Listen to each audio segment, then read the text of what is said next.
Hey guys, it's finally time for my full review for the Samsung Galaxy S5. It's the latest offering from Samsung and I've had it for a little over a week now and I've been using it as my daily driver, so I've got a pretty good understanding of what the device has to offer, so yeah, let's do it. Okay, so we'll start off with the look and feel. It's still an all plastic build. It's got a pretty similar design to the Galaxy S4, but you can definitely see some characteristics of the Note here as well, especially the squared corners, and of course we still have that physical home button with the capacitive keys on either side.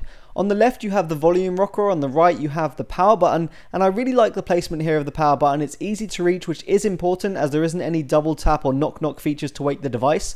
On the top you have the IR blaster and the headphone jack, and on the bottom you have the USB 3.0 port covered by a flap, which is a little bit flimsy, but it is important as the device is IP67 rated, which means it's dust proof and water resistant. Not quite as protected against water as the Xperia Z2, but it's still pretty sweet. The back has a slightly redesigned look with this dimpled pattern. It can look a little strange, but it does help with holding the device one-handed as it offers quite a bit more grip than the previous slippy plastic. And yep, as always with Samsung devices, you can remove the back cover just by kind of prying it open, and then you'll have access to the removable battery, the SIM card and micro SD card slot. And the device also reminds you every time you restart to make sure the back cover is on, otherwise the water resistance just won't work. The S5 comes with a 5.1-inch Super AMOLED 1080p display with a pixel density of around 432.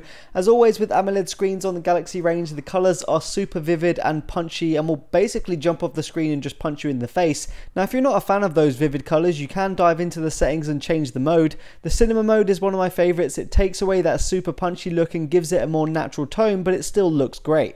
Text on websites looks sharp, and overall I was pretty impressed with the clarity of the screen. I still think I prefer the LCD screens on the HTC devices as they look a little bit more natural to my eyes, but you really can't beat the blacks on AMOLED screens. They look fantastic and the video here looked great too. The speakers were okay at best, but nothing on the HTC One boom sound, but I guess that's to be expected. On loud volumes I did notice a vibration from the speakers which could be felt throughout the whole device. That was a little disconcerting and made it feel a little bit cheap in my opinion. So one of the newest features is the fingerprint sensor. It's hidden away in the home button and works when you swipe your finger over it, not a press and hold like the iPhone equivalent.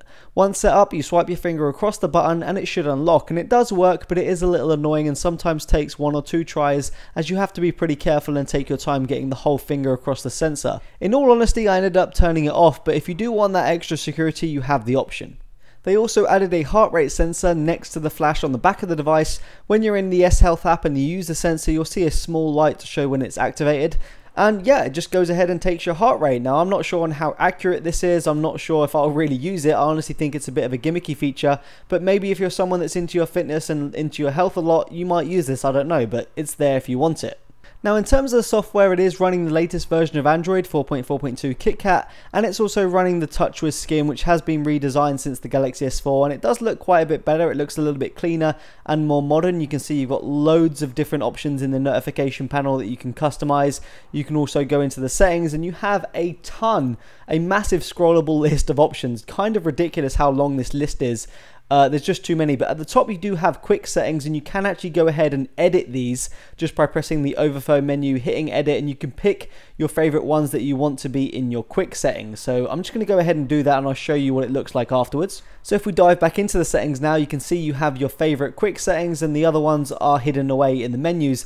It's definitely easier once you've set it up, but I still think they need to do something about this. There's just way too many options to actually mess around with, and it's just a little bit too cluttered and makes it a little bit overwhelming. They've also added their own version of Blink Feed called My Magazine, which basically does the same thing. It just does it probably a little bit worse. You can go ahead and turn it off if you want to. Multi-window is available, so you can go ahead and multitask to your heart's content. You can turn it on and then you can just drag in the apps that you want to split screen, and it works as you expect. You can also actually kind of resize the different apps and you can have one bigger than the other one if you want to, but it does work pretty well. And a new addition here that we hadn't seen before is something called the Toolbox, which is basically this little floating bubble which has a few applications that you can of course edit and choose from, and it just allows you to quickly kind of select those applications and switch between them. It's always above the application, so it's always available for you. You can press and hold and edit that list and have the exact applications that you use the most, and you can switch between them very easily. So the big question, the performance. Well, it's much improved over what we had on the Galaxy S4. I no longer see the lags in app opening transitions that really we shouldn't have had anyway, but it's not perfect by any means. There's an annoying pause when you swipe over to the My Magazine.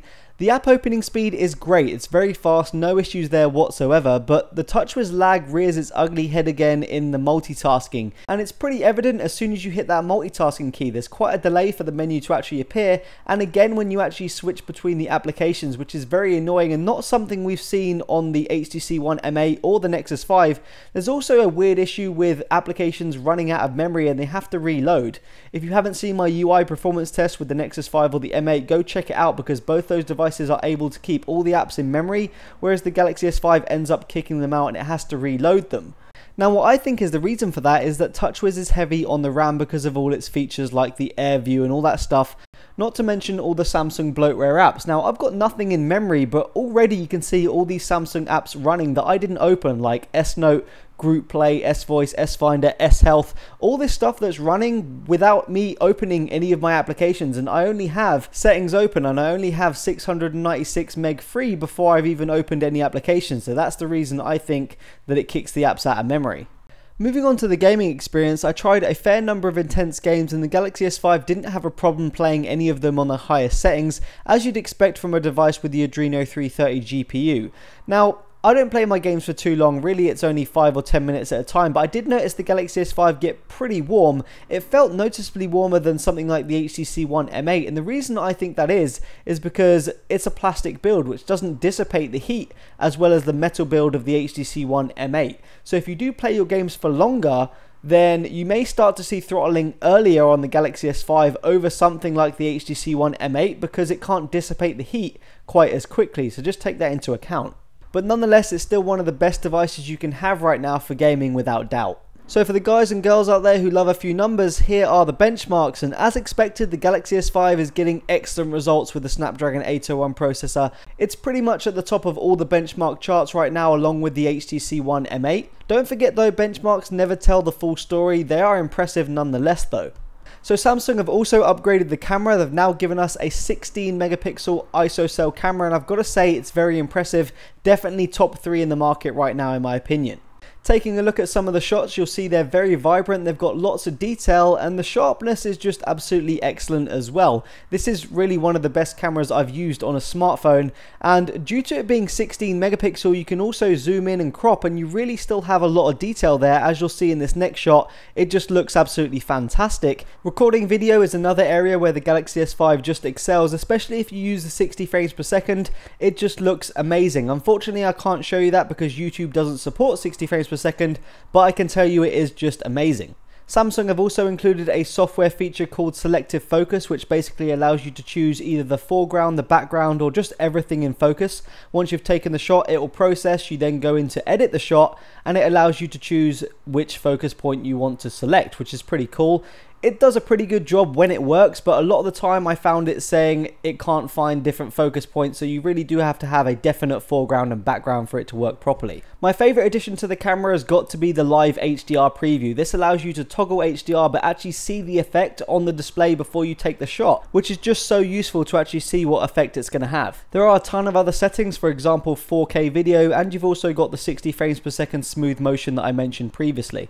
So the Galaxy S5 comes with a 2800 mAh battery, and coupled with the more efficient Snapdragon 801, battery life was very good on this device. It should easily get you through the day without a problem. I had no problems getting through a full day with either Wi-Fi or 3G, so battery life shouldn't be an issue on this device.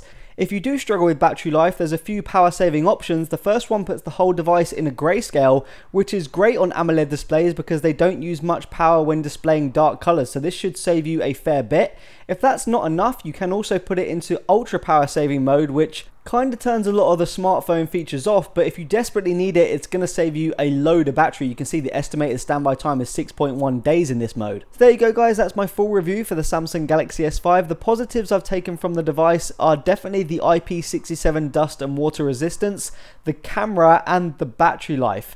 I don't even mind the plastic build too much, it actually feels kind of nice in the hand. The biggest downfall for me has still got to be the software. Yes, it's improved over the Galaxy S4, but it still shows that lag that we don't see on devices like the Nexus 5 running stock Android or even the HTC One M8 with Sense. So Samsung have still got some work to do with fluidity and smoothness. But yeah, let me know what you guys think. Peace out.